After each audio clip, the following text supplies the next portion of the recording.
2장 휘몰아치는 폭풍. 광야에서부터 갈보리까지 사탄의 분노의 폭풍이 그분에게 몰아쳤으나 하나님의 아들은 더욱더 굳게 하나님의 손에 매달리셔서 그 피로 물든 길을 헤치고 나아가셨다. 허리케인이라는 단어를 들을 때마다 아버지는 무서운 기억을 떠올리곤 한다. 1938년 기상예보장치라곤 전혀 없던 시절에 살인적인 허리케인이 동쪽 해안에 상륙하여 아버지가 상근 소방수로 일하던 작은 마을을 향해 서서히 나아갔다. 아버지는 유별나게 어둡고 불길한 하늘을 응시하던 이를 상기했다. 이윽고 몇 분 안 되어 폭풍우가 그 지역에 밀어닥쳐 시속 200km의 광풍과 함께 세차게 쏟아졌다.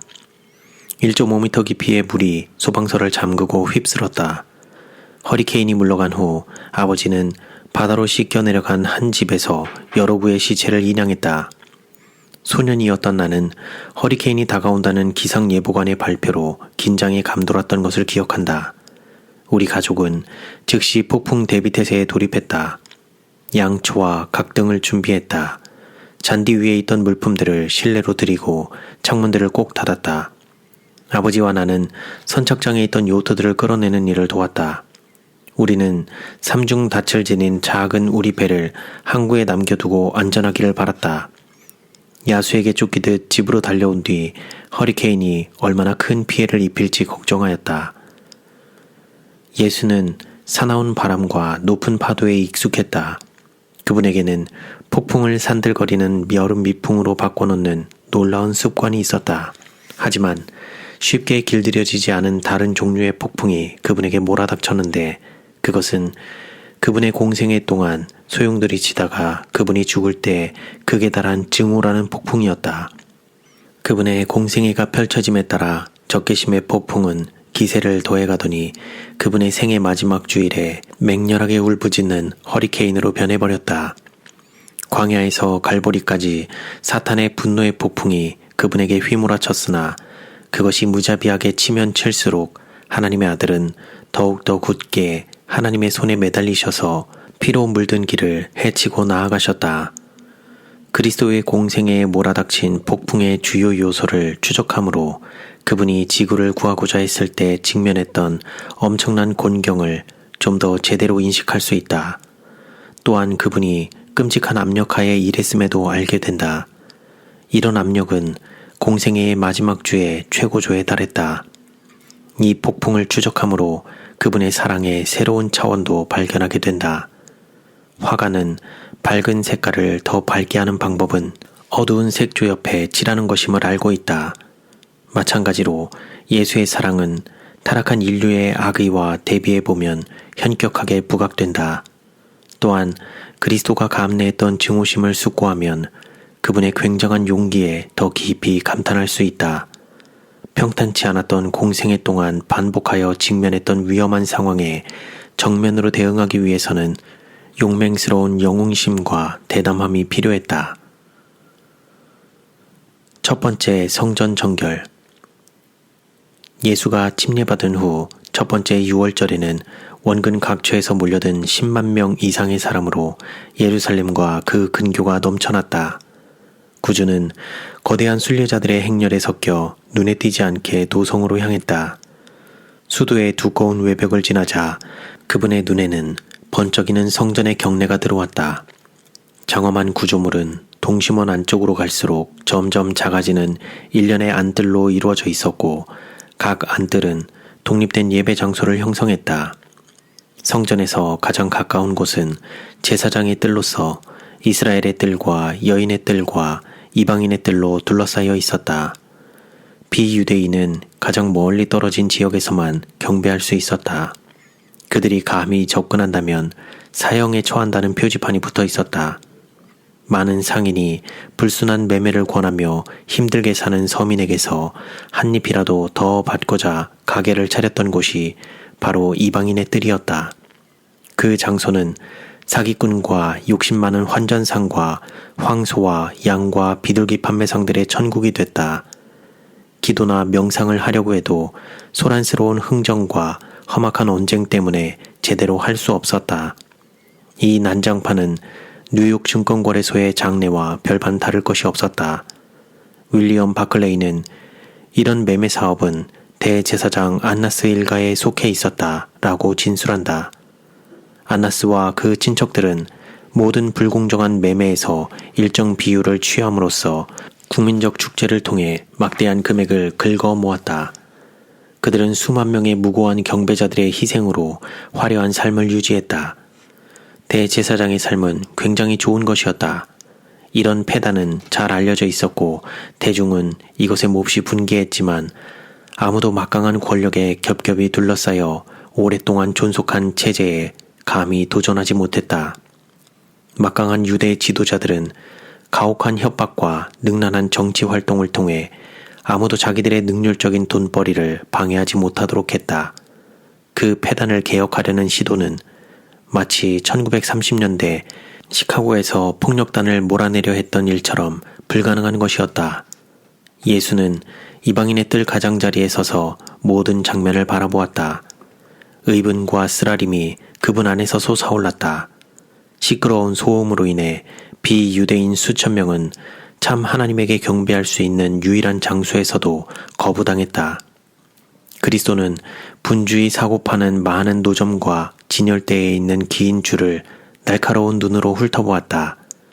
설명하기 힘든 일이지만 모든 사람은 자기들을 응시하는 젊은 갈릴리 사람에게로 서서히 얼굴을 돌려 시선을 고정했다. 모든 소리가 잦아들었다. 침묵은 고통스러우리만큼 지루했다. 경외감이 회중을 압도했다. 신성한 사랑으로 인해 구주는 행동에 돌입할 수밖에 없었다. 그분은 작은 노끈으로 만든 채찍을 들고 번쩍거리는 대리석 계단을 천천히 내려가며 위협적인 모습으로 그 채찍을 머리 위로 들었다. 그분은 빼곡히 들어찬 군중 사이로 지나가다 비단 덮인 화려한 환전상들의 탁자를 움켜잡더니 단번에 들어올려 3미터 떨어진 바닥으로 내팽개쳤다. 높게 쌓여있던 동전들은 땡그랑 소리와 함께 떨어져 바닥을 가로지르며 흩어졌다. 그 다음 탁자도 그렇게 했다. 요한은 그분이 사람들을 다 성전에서 내쫓으셨다고 말한다. 가축들은 그분의 채찍 앞에서 울음과 신음을 내며 도망쳤다. 비둘기들은 열린 새장에서 나와 펄럭이며 날아갔다. 돌연한 공포가 엄습하자 모든 사람들이 앞다퉈 도망갔다. 제사장들과 관원들은 공포에 질려 그들의 마음을 통찰하시는 예리한 눈초리를 피하여 성전뜰에서 도망갔다. 그들은 도망가면서 성전으로 가는 다른 이들을 만났다. 그들은 그들이 보고 들은 것을 이야기하면서 돌아가라고 말하였다. 유대 지도자들은 마치 첫 번째 화재 대비 훈련에서 겁먹은 초등학생들처럼 밖을 정신없이 돌아다녔다. 무안과 당혹과 극도의 증오가 그들 마음에 밀려왔다. 이것은 예수가 예루살렘에서 행한 첫 번째 공적인 사역이었지만 제사장의 입장에서 보면 이 목수가 혈혈단신으로 자기들을 완전히 바보로 만든 사건이었다. 대제사장 안나스 일가는 특히 경악했는데 이는 그리스도가 가장 민감한 곳인 자기들의 돈주머니에 일격을 가함으로 부의 원천을 분쇄했기 때문이다. 제사장들과 관원들이 성전에 돌아왔을 때에 이미 그들은 예수를 죽임으로써 말썽을 일으키는 자를 제거하고자 제안하였다. 라는 구절을 읽게 되는 것도 이상하지 않다. 폭풍은 이미 불길한 천둥 소리를 바라고 있었다. 베데스다 연못의 중풍병자. 베데스다 연못에서 중풍병자를 치유한 일은 예수의 공생애에서 분수령이 되는 사건이었다. 처음으로 그분은 억압으로 가득 찬 유대인의 안식일 규범에 공개적으로 도전했다. 신성한 것에 이의를 제기하다니 헤아릴 수 없는 인위적인 규칙들은 이스라엘 민족 정체성의 핵심을 이루고 있었다. 그 규칙들은 주도 면밀한 바리새인과 거룩하지 못한 이스라엘 대중을 구분하는 보루였다. 예수는 위조된 안식일의 준수사항들을 깨면 대적들의 증오심이 극적으로 증가될 것을 아주 잘 알았지만 사람들을 참 안식일 준수에 대한 토론의 장으로 이끌기 위해서 그렇게 했다. 나는 젊었을 때 순진하게도 교회의 뒷좌석 몇 개를 옮기기로 혼자 결정한 적이 있었다. 교회에는 더 많은 안교반을 위한 공간이 필요했고 아무리 해도 성전은 결코 60% 이상 차지 않았기 때문이었다. 나는 두 집사님을 불렀고 그분들은 긴 의자들을 잠옷방으로 올려보내는 것을 도와주었다.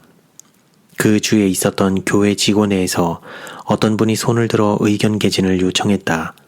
그분은 몸을 앞으로 내밀어 마치 내가 그분의 어머니를 방금 죽였다는 듯이 나를 뚫어져라 쳐다본 뒤 분개하며 말을 내뱉었다. 당신은 스스로를 하나님의 사람이라고 부릅니까? 어떻게 감히 당신이 아름다운 우리 교회를 더럽힐 수 있어? 무슨 권리로 당신이 성전에 들어가 긴 의자들을 내동댕이 쳐서 수십 년간 우리가 쌓아온 것을 무너뜨린단 말이오? 이것은 부당한 것입니다. 나는 몸을 뒤로 기대어 숨을 고르며 초조함 가운데 변화에 수반되는 위험에 대해 생각하게 됐다. 내가 맞닥뜨린 가혹함은 바리새인들이 소중히 여겼던 안식일 법규에 과감하게 참견함으로 그리스도가 샀던 원한에 비하면 아이들 장난에 불과했다.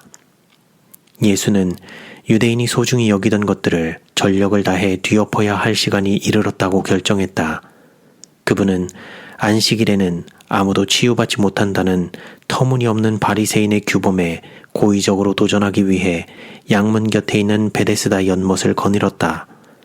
연못에서 그리스도는 자포자기한 수많은 병자를 만났다.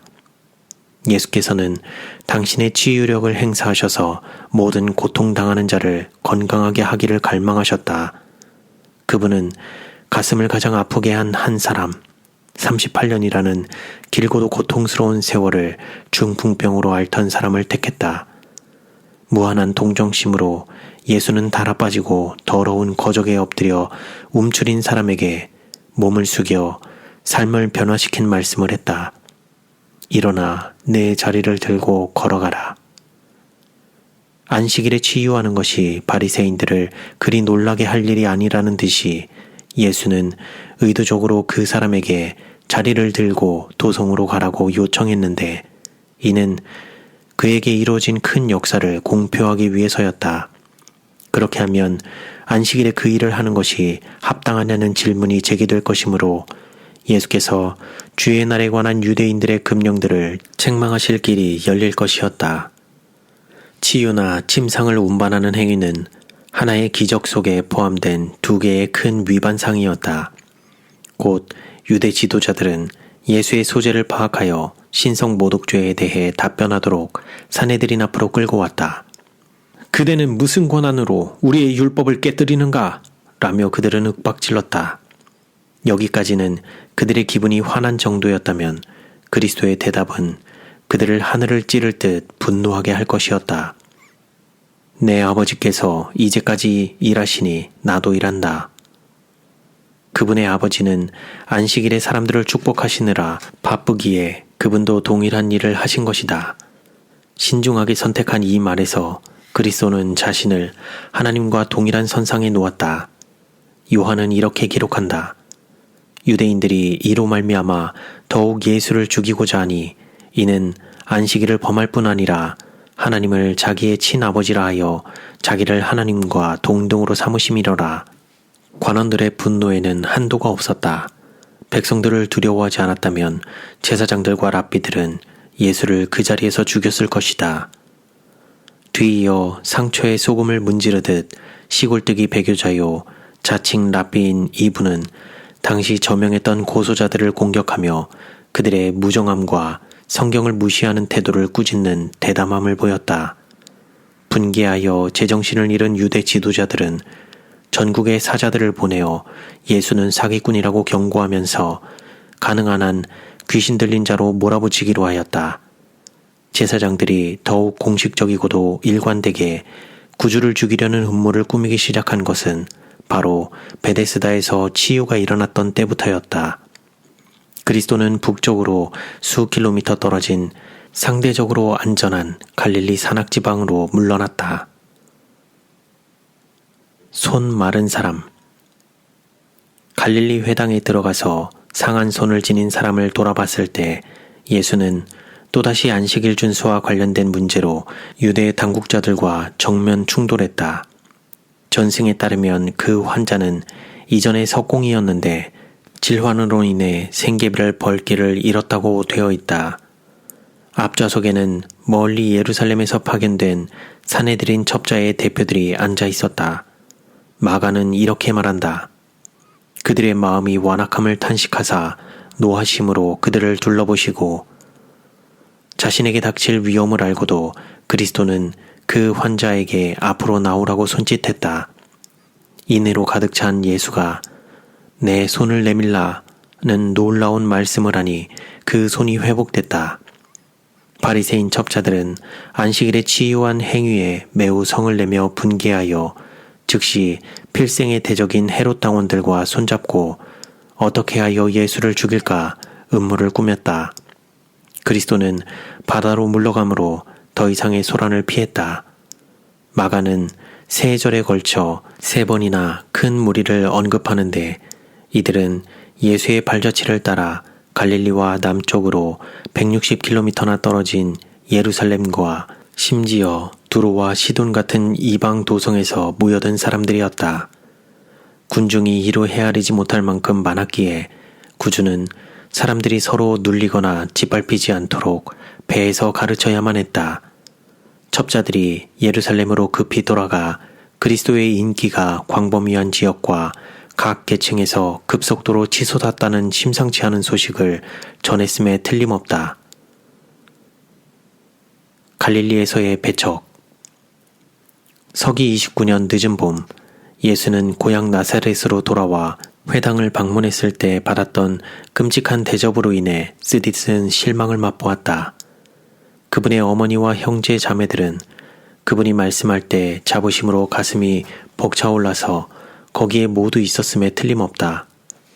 하지만 그분이 경배자들에게 그들이 일부 이방인들보다 마음이 더 완고하다고 말씀하자 그들은 그분을 낭떠러지에 밀쳐서 죽이려고 했다. 1년 후 AD 30년 이른 봄 그분이 마지막으로 돌아왔지만 백성은 다시 한번 그분을 배척했다. 이와 비슷한 시기에 예수가 작은 떡 5개와 빈약한 물고기 2마리로 수천 명을 기적적으로 먹이자 흥분한 군중은 그분을 왕으로 삼으려고 했다. 그분은 그들의 시도를 엄히 꾸짖고 군중을 해산시켰지만 다음 날 그들은 다시 그분에게 모여들었다. 그분이 자기 왕국의 영적인 본질을 솔직하게 진술했던 것이 바로 그때였다. 내가 진실로 진실로 너희에게 이르노니 인자의 살을 먹지 아니하고 인자의 피를 마시지 아니하면 너희 속에 생명이 없느니라. 요컨대 그분은 그들에게 이렇게 말씀한 것이었다. 나는 로마인들을 타도하지 않을 것이다. 나의 왕국은 생명의 떡을 먹음으로 사람들의 심령이 변화되는 곳이다. 그분이 육적인 영광을 향한 그들의 갈망을 꺾자 그 후로 북쪽 대중은 등을 돌리며 그분을 경멸했다. 그때부터 그의 제자 중에서 많은 사람이 떠나가고 다시 그와 함께 다니지 아니하더라.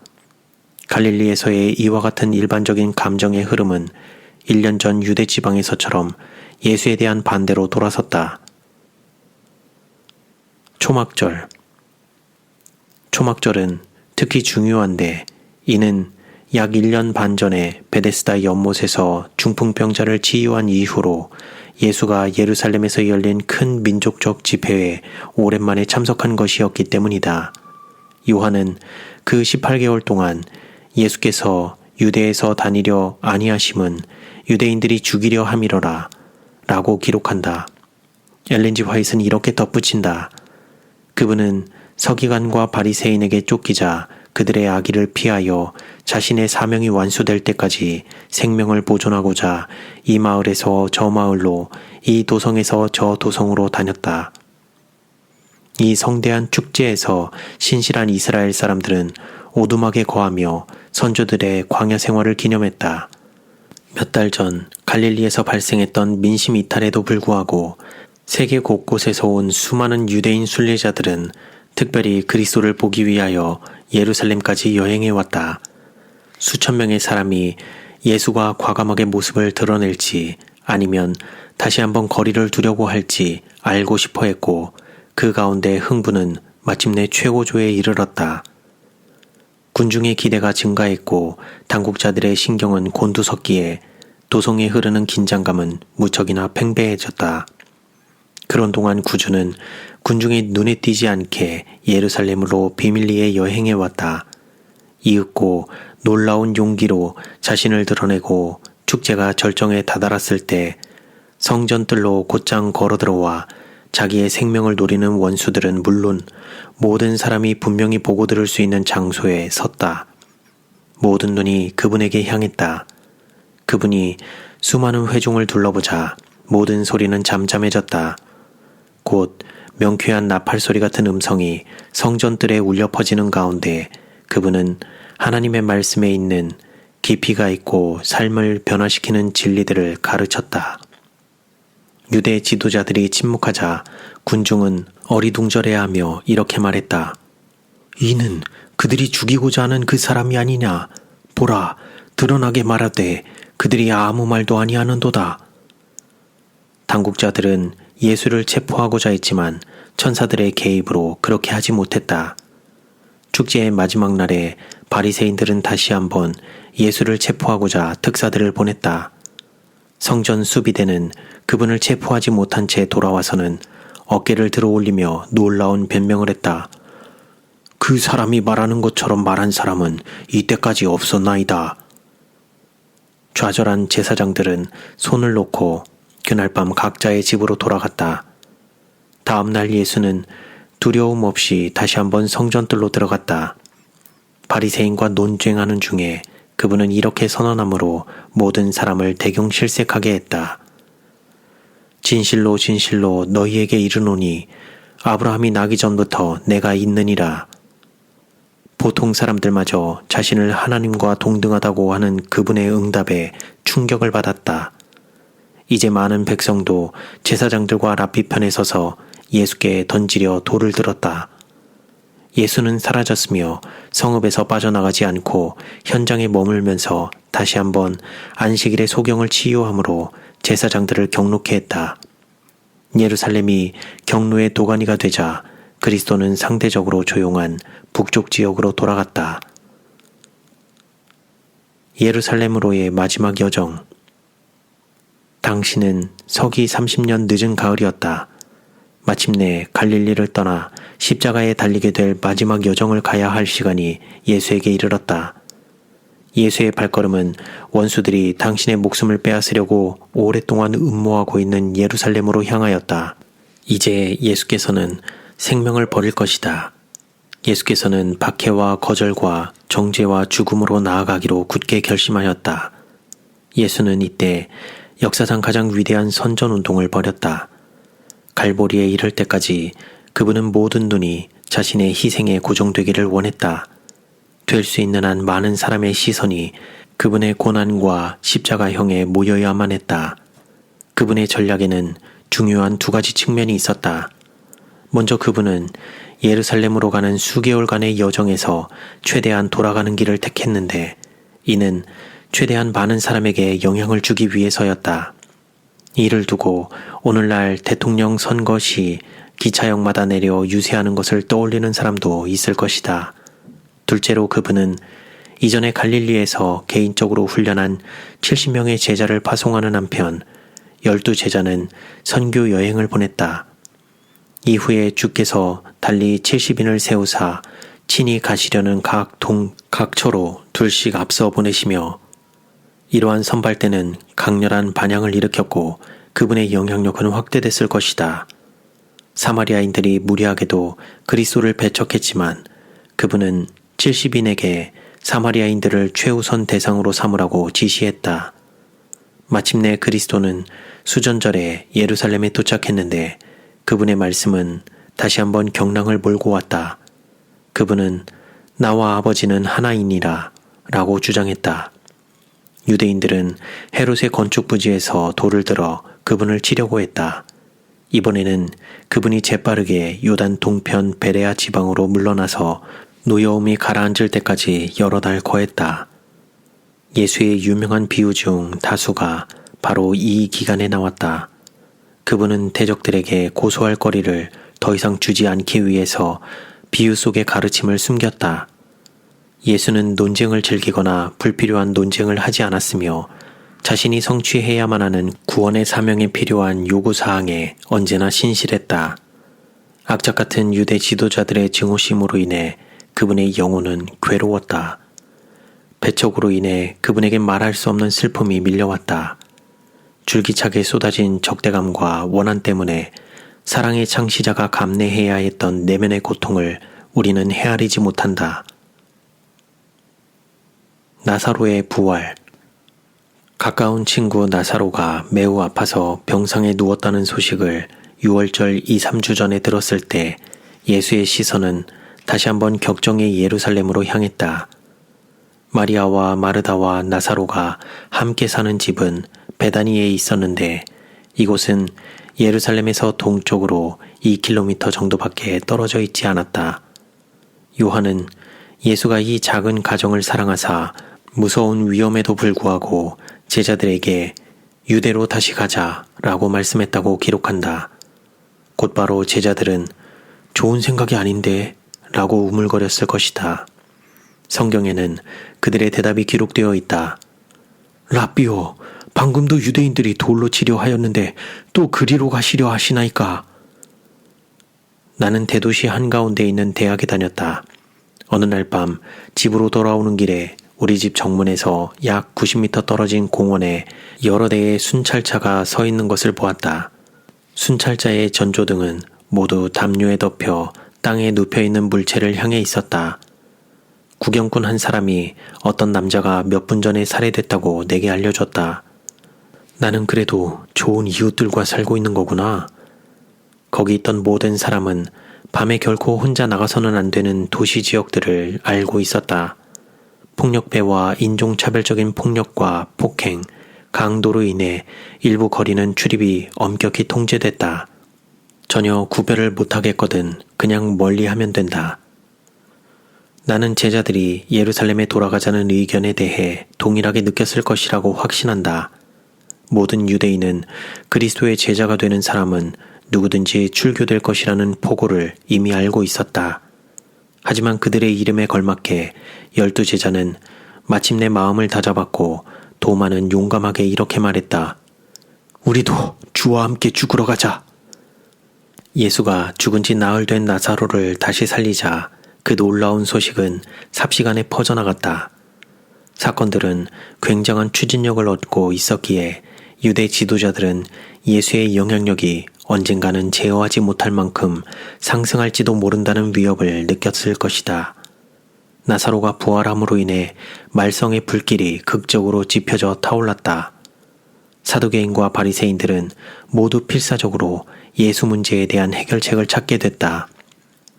어떤 조치를 취해야 할지 결정하기 위하여 곧 사내들인 회의가 소집되었다. 니고데모와 요셉은 사정상 모임에서 제외됐다. 회의 가운데 편만했던 강한 불안감은 아무 조치도 취하지 않는다면 모든 사람이 그리스도를 믿게 될 것이고 그러면 로마는 세력화된 유대인들의 예상되는 봉기에 대처하기 위해서 성전은 물론 국가 자체를 멸망시킬 것이라는 두려움이 있었다. 감동적인 연설로 가야바는 예수를 반드시 죽여야 한다고 의원들을 설득했다. 그들은 그를 가능한 한 빨리 죽이기로 결정했지만 대중의 영향력을 두려워하여 형 집행을 연기하였다. 예수는 자신의 시간이 아직 이르지 않았음을 알고 제자들을 모아 예루살렘에서 북쪽으로 24km나 떨어진 에브라임이라는 동네로 조용히 물러났다. 바리새인들은 재빠르게 그분을 체포하기 위해 영장을 발급했다. 이는 대제사장들과 바리새인들이 누구든지 예수 있는 곳을 알거든 신고하여 잡게 하라 명령하였음이로라. 승리의 입성. 예수는 이제 고난과 죽음을 향한 여정의 마지막 단계에 착수했다. 속을 휘젓는 두려움이 12제자에게 엄습했다. 예루살렘으로 올라가는 길에 예수께서 그들 앞에 서서 가시는데 그들이 놀라고 따르는 자들은 두려워하더라. 그리스도는 예루살렘에서 북쪽으로 24km 떨어진 여리고를 통과할 때 삭개오를 돌아보았고 소경 바디메오를 치유했다. 그 후 십자가에 달리기 엿새 전에 그분은 베다니에 있는 마리아와 마르다와 나사로의 집으로 향했다. 그리스도가 도성 근처에 있다는 보고가 유대 지도자들에게 들어갔다. 예수에 대한 그들의 분노는 더욱 격렬해졌다. 그들은 저들의 길에서 예수를 영원히 제거해버릴 기회를 더 이상 기다릴 수가 없었다. 갈보리 사건이 있기 전 토요일 저녁에 제사장과 바리새인들은 임시위원회를 열고 예수를 조용히 붙잡아서 가능하면 빨리 죽이려는 계획을 확정했다. 맹렬한 증오심과 불길한 예감 가운데 그들은 나사로도 죽이기로 투표했다. 같은 토요일 밤에 유다는 시몬의 집에서 열린 잔치에서 분개하여 뛰쳐나온 뒤 유대인 위원회로 곧장 갔다.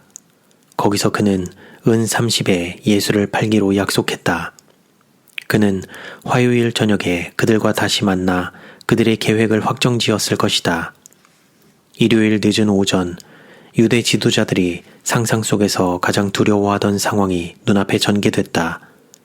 그들은 이보다 더 끔찍한 세력의 확장은 상상할 수 없었다. 예수는 나귀 새끼 위에 타고 자신을 왕으로 삼기를 갈망하는 수천 수만의 환호하는 추종자들과 함께 예루살렘을 향해 승리의 행진을 하기로 결정했다. 10만 이상의 백성이 유월절을 위해 예루살렘과 그 인근에 있었지만 매우 많은 사람이 예수를 맞이하기 위해 나간 관계로 저녁 희생 제사에 참석하기 위해서 도성에 남아있던 사람은 거의 없었다. 몹시 당황한 바리새인들은 서로 보라, 온 세상이 그를 따르는도다 라고 말했다. 질투와 악의에 불타오르는 바리새인들은 거대한 행진을 막으려고 나가 모았지만 할 수 있는 것이라곤 그러한 소란스러운 시위는 시 법령에 위배된다는 궁색한 항의뿐이었다. 그것은 마치 맹렬한 화염을 향해 물총을 겨누는 격이었다. 제사장들이 느낀 낭패감으로 로마 관리들이 바리새인들을 돌아보며 오히려 그들에게 소동을 일으켰다고 비난했을 때 절정에 달했다. 때로는 의도한 것과는 반대의 결과가 닥치기도 한다. 두 번째 성전정. 일요일 저녁 예수는 군중을 떠나서 성전 경내를 둘러본 뒤 베다니로 돌아와서 남은 밤 시간을 기도하며 보냈다. 그분은 친구와 원수를 똑같이 사랑하는 마음으로 성전에서의 참 예배를 갱신하기 위해 대담한 계획을 세웠다. 월요일 오전에 그분은 공생의 3년 동안 두 번째로 이방인의 뜰을 정결케 하므로 다시 한번 아무도 생각지 못한 행동을 감행했다. 안나스가 자기의 재원을 다시 정상화시켰던 바로 그때 말이다. 신성이 인성을 통해 번뜩였으며 하나님의 아들의 모습만으로도 모든 사람이 완전히 공포에 사로잡혀 주랭랑을 쳤다. 제사장들은 전보다 더욱 무서워서 저희 가축들을 몰고 그분 앞에서 도망하였다. 마가는 예수가 모든 사람에게 사업 용건차 도성 동편에서 감람산으로 갈 때 성전을 편리한 지름길로 삼지 말라고 말씀했다는 흥미로운 역사 기록을 첨가한다. 모든 사람이 도망쳤던 반면에 아이와 연약한 자들은 반대 방향으로 모여들며 그리스도에게 가능한 한 가까이 다가가려고 하였다. 굴욕을 받고 분노한 유대 지도자들은 예수를 어떻게 죽일까 하고 꾀하였다. 이 시점부터 화요일 늦은 오후 마지막 순간을 위하여 떠나기까지 예수는 성전 지역을 실제로 장악하고 원대로 가르치고 치유했던 것으로 보인다. 그분은 바리새인과 헤롯 당원들이 가이사에게 세금을 바치는 것이 옳으니이까 옳지 아니하니이까 율법 중에서 어느 계명이 크니이까 라고 질문했을 때 그들을 잠잠케 만들었다. 다음으로 예수는 사두개인들이 부활에 대한 함정성 질문을 했을 때 결정적인 답변으로 할 말을 잃게 만들었다. 백성들 눈에는 제사장과 관원들이 완전히 패하여 기가 꺾인 것으로 보였기에 마태가 이렇게 기록할 만했을 것이다. 한마디도 능히 대답하는 자가 없고 그날부터 감히 그에게 묻는 자도 없더라. 화요일 오후에 바리새인들은 말록수 같은 위산 제거제를 찾게 됐음이 틀림없다. 연이은 견책 가운데 예수는 백성이 생각 없이 충성하는 세태를 뿌리 뽑고자 공개적으로 바리새인들을 꾸짖었다. 이것은 또한 유대 지도자들을 이해시키고자 그분이 취한 필사의 마지막 시도였다. 만약 내가 2살배기 딸이 도로 한가운데서 노는 것을 본다면 부드러운 어조로 딸에게 말하지 않을 것이다. 딸아이의 생명을 구하기 위해 차라리 엄하게 소리칠 것이다. 유대 지도자들은 대형 견인용 트레일러가 돌진해오는 영적 중앙선 바로 위에 서 있었다. 예수가 그들에게 부드러운 어조로 말씀하는 것은 사랑의 방법도 적절한 방법도 아닐 것이다. 그분이 바리새인들을 외식하는 자라고 7번, 맹인이라고 5번 일컬은 것은 차지하고라도 그들을 어리석은과 회칠한 무덤과 뱀들과 독사의 새끼들이라고까지 불렀다. 산상수훈에서 팔복을 말씀으로 공생애를 시작했던 그분은 이제 8번의 화를 선언함으로 공생애를 마감했다. 우리는 언제나 다음 내용을 기억해야 한다. 그분은 민감한 영혼에게 결코 불필요한 고통을 주지 않았다. 그분은 항상 진리를 말씀하되 사랑으로 했다. 그분은 위선과 불신과 불법을 견책할 때 천둥 같은 어조로 하지 않았다. 통렬하게 꾸짖는 그분의 음성에는 눈물이 섞여 있었다. 유대 공의회는 괘씸한 랍비를 어떻게 꺾어버릴지 궁리하고자 그 화요일에 2번째로 모였다. 증오의 폭풍이 최대 고비에 이른 것이다. 최후 누가는 제자들에게 유대 지도자들의 노골적인 증오심에 대해 경고하려는 예수의 노력을 기록한다. 이면에서 무시무시한 세력이 활동하고 있었다. 특별히 한 절에서 예수는 검 없는 자는 겉옷을 팔아 살지어다 라고 통렬하게 말씀했다. 그리스도는 영적으로 깨어 있어야 할 필요성에 대해 수사적인 언어로 말씀한 것이었지만 제자들은 그분의 말씀을 문자 그대로 받아들여 주여 보소서 여기 검이 2이 있나이다 라고 대답했다. 그중 하나는 얼마 후 겟세마네에서 어떤 종의 귀를 베는 데 사용될 것이었다. 12제자가 영적으로 눈먼 것에 너무 실망하신 예수는 족하다 라고 대답했다. 예수는 그들의 둔감함에 실망하여 그 이야기를 그만두었다. 예루살렘의 상황은 매우 위험했기에 예수는 특별히 경계해야만 했다. 유다가 다락방의 위치를 발견하여 너무 이르게 자신을 체포할까 걱정한 그리스도는 베드로와 요한 외에는 모든 사람에게 그곳의 주소를 비밀로 했다. 그분은 신뢰하는 이 2 제자에게까지도 이미 마련해 놓은 구체적인 계획을 말씀하지 않았다. 대신에 그분은 그들에게 이렇게 말씀했다. 보라, 너희가 성내로 들어가면 물 한 동이를 가지고 가는 사람을 만나리니 그가 들어가는 집으로 따라 들어가서 물을 깃는 것은 여성의 일이었다. 물 한 동이를 가지고 가는 남성이란 예를 들면 비 오는 날 여성용 우산을 쓰고 가는 남성만큼 쉽게 눈에 띄었을 것이다. 이것은 예수와 그 친구 사이에 이미 정해진 신호였다. 예수가 배반당하여 체포됨으로 유대 지도자들은 마침내 그분을 자기들의 수중에 넣게 되었다. 수개월 동안 누적된 원한이 억수같이 쏟아져 내렸다. 분개한 나머지 그들은 재판하는 동안 하나님의 아들을 무자비하게 욕보였다. 그들은 가혹하게 그분을 탄핵했다. 빌라도와 헤롯 앞에서 그들은 가장 잔인한 사형인 십자가형을 그리스도에게 내리라고 소리질렀다. 마침내 오랫동안 꿈꿔왔던 순간이 이르렀는데 그것은 그리스도가 십자가에서 고개를 떨구며 죽는 것이었다. 뒤이어 제사장들은 한 발이면 될 것을 15발이나 쏘아서 사람을 죽인 경노한 살인마를 연상시키는 짓을 함으로 그들의 깊은 분노를 드러내었다. 사형 전문가인 로마 군병들이 구주가 죽었다고 공식적으로 선언했다. 하지만 유대 지도자들은 군병들에게 피범벅이 된 예수의 시체에 창을 찔러 넣어 확인 사살해달라고 요청했다.